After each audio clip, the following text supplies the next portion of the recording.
Fala, patriotas! No vídeo de hoje eu vou mostrar que teve pedido de prisão pro Alexandre de Moraes. Eu vou mostrar treinador de futebol que criticou o governo Lula e deixou os repórteres de queixo caído. E vou mostrar também a aprovação do governo Lula que despencou e vocês têm que ver a Globo dando essa notícia em clima de velório. Então fique com a gente que hoje tem só notícia boa! Galera, o negócio é o seguinte, o Pavinato, né, que era apresentador lá da Jovem Pan, um excelente repórter, né, um excelente jornalista, ele é advogado, como muitos de vocês sabem, tem a página dele e tudo mais, e ele foi contratado pela família do Clezão, né, que morreu na Papuda, para defender, né, os interesses da família e tudo mais. E ele pediu a prisão do Alexandre de Moraes ontem na Câmara de Deputados. Dá uma olhada nesse vídeo aqui do Pavinato, olha. 32 dispositivos legais tendo infringido 32 normas do direito nacional. A conduta omissiva, ou seja, o menosprezo, o desprezo do ministro Alexandre de Moraes quanto a um pedido de liberdade provisória para uma preventiva que já era ilegal, porque não poderia ter sido decretado em razão do 315, em razão do parágrafo único do 316, a conduta omissiva, o silêncio, o ignorar, o menosprezo de Alexandre de Moraes quanto ao pedido avalizado pela Procuradoria-Geral da República, avalizado. A Procuradoria-Geral da República não só reconheceu o estado de saúde grave, bem como a ilegalidade da preventiva naquele momento. Ele ignorou, violando 32, no mínimo, dispositivos legais. E com isso, com essa conduta omissiva dolosa, o ministro Alexandre praticou 3 crimes. O crime de maus tratos na forma qualificada, do artigo 136 do Código Penal. O crime de abuso de autoridade por prisão preventiva ilegal, do artigo 9º da Lei de Abuso de Autoridade, que é a 13.869 de 2019. E o crime de tortura, que é previsto na Lei número 9.455, de 7 de abril de 1997. E o crime de tortura, na forma qualificada, porque nós temos o resultado morte, e majorada, porque ele é um agente público. O que me fez, na data de hoje, porque o Código de Processo assim nos permite, também a Constituição, provocar a Procuradora-Geral da República em exercício, a senhora Eliseta Ramos, a denunciar o ministro Alexandre de Moraes, a incorrer a uma pena que pode ir de 10 anos e 11 meses de prisão a 31 anos e 11 meses de prisão. 10 a 31 anos de prisão para Alexandre de Moraes. Só para explicar para você que já deve estar pensando, será que vai dar alguma coisa? Será que não vai dar em nada? Pois bem, o Pavinato, ele procurou a atual Procuradora-Geral da República para oferecer essa denúncia na esperança de que ela vá fazer. Por quê? Porque o próximo Procurador-Geral da República é indicado do Lula, né? Então a gente já sabe como é que vai funcionar a coisa ali. Corrupção vai passar, né, despercebido, né, e tal. Só que mesmo assim, gente, se a procuradora resolver fazer a denúncia, obviamente, isso é muito importante porque vai ter um processo rodando, vai ter uma questão fática, vai estar ali nos autos, né, e vai acabar provocando parte do Senado e demonstrando talvez o apoio popular. Agora, quem vai julgar é o STF, né? Tem que ver na mão de quem que vai cair isso aí, porque mesmo que caia na mão do Cássio, do André Mendonça da vida, vão querer se desgastar com outro ministro do STF, ou melhor, não é só com Alexandre de Moraes, né? Tu vai pra cima do Alexandre de Moraes, tu tá indo pra cima do Barroso, tá indo pra cima da Carmen Lúcia, tu tá indo pra cima do Gilmar Mendes, tu tá indo pra cima de, enfim, do Fux, de metade deles, né? E talvez os únicos que vão ficar meio assim é o Cássio e o Marcos. Então assim, gente, é importante demais isso que o Pavinato tá fazendo pra trazer a luz e elucidar. Agora, dizer que vai dar um baita de um resultado, aí já é outros 500, mas tem que fazer. Tem que fazer, parabéns Pavinato, tem que ir pra cima sim, tem que pedir a prisão sim. Que delícia, oh, delícia. Nossa, que sonho ver Alexandre de Moraes condenado atrás das grades, cumprindo uma prisão assim, ó, por esses crimes que ele cometeu aí de 20, 30 anos de prisão. Nossa, seria maravilhoso pra população brasileira. Mas, né, vamos sonhar. Sonhar não custa nada, né? Gente, ontem, na verdade, teve o final do Brasileirão. Aí tu tá perguntando, onde você fala de política, você tá falando de futebol? Sim, eu gosto de futebol, tenho o time que eu torço e tudo mais. Agora, dá uma olhada nessa entrevista do Rogério Ceni no final, porque foram perguntar pro Rogério Ceni sobre o que fizeram lá em Santos, né? Que a torcida quebrou tudo, tacou fogo em tudo. Dá uma olhada na resposta que ele deu, falando sobre o governo do Brasil. Escuta só que resposta extraordinária. Que a cidade está sendo incendiada, ônibus incendiados, se você não está sabendo, está um caos na cidade de Santos. Como o Yuri falou, um protesto mórbido que aconteceu com rostos de funcionários do clube, atletas e integrantes de diretoria. Como a temporada acabou no futebol brasileiro, qual o recado que você pode dar, você desse lado que vive o futebol profissionalmente, para esses que vivem o futebol com, muitas vezes, muito exagero? Eu acho que o futebol tudo tem limites na vida, né? É pouca gente que vai lá no Congresso quando acontece merda e rouba um povo brasileiro e vai lá fazer o que se faz numa cidade por causa de uma equipe de futebol. Isso aqui é entretenimento. Tem profissionais envolvidos. O maior prejuízo, quem sofre, num caso de um rebaixamento, é o profissional que está envolvido. Porque ele sente. Então, assim, que as pessoas tenham um pouco mais de discernimento. É muito ruim o que aconteceu de resultado, mas isso... Eu não vejo as pessoas, assim, tomando decisões por coisas muito mais importantes na vida do que o futebol. Eu sei que o futebol é o maior entretenimento do nosso país, mas eu não vejo as pessoas se indignando por coisas muito mais graves do que isso. E se as pessoas tivessem a indignação que tem por uma derrota do seu time, por uma queda do seu time, para tantas coisas que acontecem no nosso país e que são, assim, ligadas diretamente à falta de comida, à fome, salários, falta de respeito com profissionais de áreas muito mais importantes do que a nossa, de educação, de medicina, de saúde, de atendimento público. Se as pessoas se indignassem mais com isso e menos com o que é entretenimento, acho que seria bem melhor. Por isso que nós seríamos um país muito mais patriota. Por isso que muitas vezes a gente inveja os argentinos, outros povos que defendem cada vez mais a força do país. Gente, eu concordo 100% com o que ele falou. O povo quer se indignar por coisas fúteis. E não, tu pode ter tua paixão pelo futebol, mas às vezes a gente entra aqui na internet, né? E você que tá assistindo esse vídeo, você quer se informar. Claro, eu falo de um jeito bem humorado, mas eu mostro notícias, trago opiniões, tento trazer algo que de fato vai edificar a sua mente. Agora, as pessoas no geral, elas estão preocupadas em quem foi eliminado ou não do Big Brother. Quem que foi? Ah, mas meu time caiu. Cara, eu fico triste se meu time cair. Eu vou ficar feliz se meu time ganhar. Agora, o que me move diariamente é que tem gente passando fome. Os hospitais estão sem médicos. Um bandido está à frente da República. Querem botar um comunista no STF. E isso não causa a indignação que deveria causar no povo. Não causa. Aí o povo fica quieto. Mesmo não gostando do governo atual, o povo tá quieto. Não, o povo tá de boa. Eu achei engraçado que no final ele citou a Argentina, né? Que a Argentina foi às ruas aí pra vitória do Milei, patriota e tudo mais. Sensacional essa fala aqui. E falando em desaprovar, dá uma olhada nesta pesquisa que saiu sobre o governo Lula. Depois eu quero mostrar pra vocês a Globo dando essa notícia que ficou muito bom. Mas olha só. Lula decepciona quase 60% dos brasileiros, segundo o Datafolha. Instituto divulgou o levantamento nesta quinta-feira 7 sobre a avaliação do governo nos primeiros 11 meses. Ó, você tá vendo? Ó, vamos ver a avaliação. Antes de eu ler para vocês, se inscreva no canal e deixe sua curtida, porque isso ajuda muito a nossa página para o nosso vídeo chegar para mais patriotas.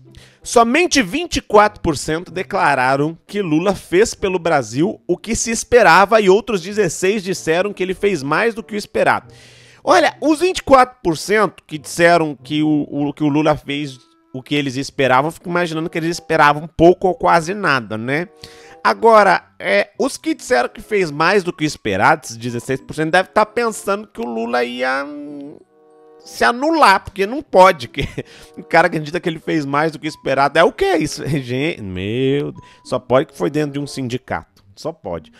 Segundo uma reportagem do jornal Folha de São Paulo sobre o levantamento, a gestão de Lula também foi marcada até aqui pela falta de novas marcas, tendo reciclado com maior ou menor grau de repaginação diversos programas de seus mandatos anteriores, como o Programa Aceleração, né, que é o PAC, Bolsa Família.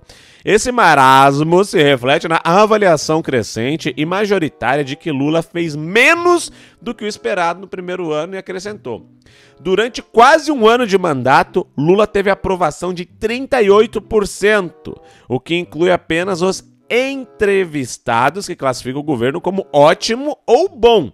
Os que avaliaram o terceiro mandato do petista como regular chega a 30%, mesmo o índice de ruim ou péssimo. Ou seja, mais de 60% da população consideram o governo Lula ruim. tá na média ou para baixo da média, 60%. E olha que engraçado, os evangélicos são os que mais reprovam Lula. De acordo com o Datafolha, Lula continua a enfrentar resistência entre os evangélicos que compõem 28% do eleitorado do país. A pesquisa revelou que nesse grupo a reprovação pelo presidente é de 38%. Enquanto entre os católicos esse índice é de 28%, o que equivale a 52% da população ouvida. O Datafolha ouviu 2.000 eleitores, blá, blá, blá, blá. Gente, só que tem um porém aqui, eu vou ter que falar para vocês, que é o seguinte, só 38% dos evangélicos reprovar o Lula. Claro que tem aquela parte que acha que é regular e tem uns que aprovam. E eu falo isso como conhecimento de causa, por ser evangélico também, que é muito mais do que isso. Sabe quem que aprova o governo Lula, eu acho de boa? São essas igrejinhas, e não tô falando mal delas, por favor, mas são igrejinhas de bairro, né, que muitas vezes elas vivem de ação ali social e dependem muito de assistência social e tudo mais. Essas igrejinhas, elas muitas vezes deixam de lado, e é uma verdade, os princípios pela questão às vezes do estômago. Vocês estão entendendo? E tem muito cara ali que se autodenomina pastor. E esse tipo de coisa. É uma verdade que acontece. Rony, tu tá criticando as igrejinhas? Não, de forma alguma. Eu acho que elas fazem um trabalho até bem louvável. Agora, quando se trata de princípios, não tem como apoiar um governo comunista. Não tem como um cara que se diz cristão chegar e me dizer, não, eu apoio um governo de esquerda. Um governo que persegue cristão, que apoia o ditador do Nicarágua que está perseguindo cristão, que apoia o Hamas, que é um grupo terrorista que está atacando, né, cristãos, que está atacando, né? Não tem como. Me desculpa, é um governo que apoia ideologia de gênero, que apoia aborto, que apoia tudo aquilo que está na Bíblia que é errado, esse governo apoia. Aí o cara diz, não, eu sou cristão e apoio o Lula por causa de uma ação social aqui na minha igrejinha, no bairro, porque se eu não apoiar o Lula aqui no bairro eu tô ferrado. Ah, me poupe, né, gente? Me poupe. Agora, vamos dar uma olhada rapidinho aqui num vídeo do pessoal da Globo, né, contando como é que tá a aprovação do Lula. Olha que legal. Então, vou dar aqui alguns dados gerais. Lula é aprovado por 38% e reprovado por 30% em um cenário estável após 11 meses de administração. Essa é a manchete da Folha, reproduzindo o espírito do que traz a pesquisa Datafolha. E aí tem alguns dados importantes. O que me chama a atenção aqui é que 57% dizem que o presidente fez menos do que se esperava que ele fizesse. Então tem um elemento de decepção. 57% entende que o presidente fez menos do que se esperava que ele fizesse. 57%. Aí eu digo pra vocês, quando a pesquisa diz que 57% diz que ele fez menos do que se esperava, significa que essas pessoas elas tinham alguma esperança de que ele fosse fazer algo, ou seja, são os eleitores dele. Porque quem não votou no Lula não esperava nada de bom. Essa que é a grande verdade. Ou seja, os eleitores do Lula estão decepcionados com ele.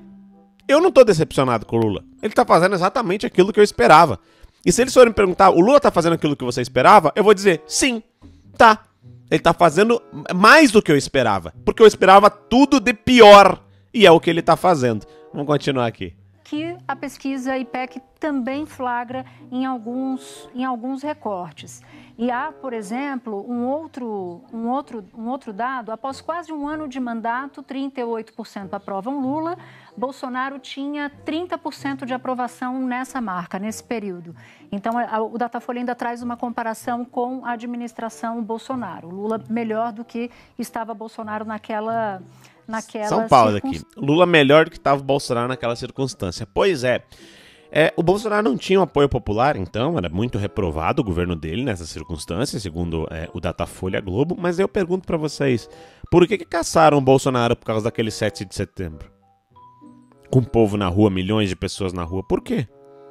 Explica pra mim. Tornaram ele inelegível por causa do 7 de setembro, com aquela quantidade absurda de pessoas na rua, se ele não tinha aprovação popular. Explica pra mim. Todo lugar que ele vai, ele tem que... É espremido, gente. Explica pra mim que o Lula não sai de dentro do palácio. Explica pra mim de onde que o Bolsonaro tinha aprovação menor do que o Lula. Me desculpa. Vocês querem manipular quem? Quem que vocês querem manipular? Isso não faz sentido nenhum. Nenhum. Mas vamos lá. Caçaram o cara por causa do 7 de setembro lotado e... Não, olha... importância. Você destaca mais alguma coisa, Ana, do que você viu? O que a Datafolha tinha tido uma grande notícia ruim para o governo foi a última entre junho e setembro, onde a desaprovação subiu de 27 para 31. Agora se manteve nesse patamar ruim, mais negativo. Agora, chama atenção, mais uma vez, e isso é uma conexão com a pesquisa IPEC, que o governo não consegue avançar sobre aquele eleitorado que ele não tinha no ano passado. Quer dizer, com um ano no Palácio do Planalto, um ano na cadeira e com todas as iniciativas tentadas pelo governo, não avançou, por exemplo, no setor evangélico, e houve tentativas, não avançou em setores de mais alta renda, e isso é um problema para o governo, porque o primeiro ano geralmente sempre tinha ali uns 6 meses de lua de mel. Não tem mais. Então, o governo está sendo cobrado, mas não consegue conquistar esse eleitorado que nunca confiou em Lula. Perdeu o próprio eleitorado e não conquistou os outros. E não teve nem lua de mel, né? Gente, eu acho tudo isso maravilhoso. E olha só, a Raquel Sherazade, né, aquela que traiu a galera, né? Vocês lembram dela, né? Que dava as opiniões, era top. Então ela perdeu, foi expulsa da Fazenda. E agora, ó, o que ela postou em 2022 ali, ó, para zoar dos bolsonaristas? Contamos com sua coragem e senso de justiça, ministro Xandão. E agora, em 2023, Alexandre de Moraes derruba a decisão que obrigava a SBT a pagar 8 milhões a Raquel Sherazade. Ministro julgou improcedente a ação trabalhista movida pela jornalista. Traiu os princípios depois que casou com o esquerdista, foi pra Fazenda, na Fazenda foi expulsa por agressão e ainda perdeu a trabalhista que botou contra o Silvio Santos. Oh, dia maravilhoso, oh, alegria, oh, coisa, o mundo não gira, ele capota. E é muito bom ver ele capotando na cabeça dessa gente, que a gente sabe que não vale muita coisa. Quem muda de opinião e abandona os princípios por dinheiro, no fim das contas fica sem dinheiro, sem princípios e sem prestígios. Um forte abraço e até nosso próximo vídeo. Para começar a minha fala, eu quero dizer que nos dias de hoje, ser vaiado por petistas é sinfonia. A melhor coisa hoje em dia é ser vaiado por petista.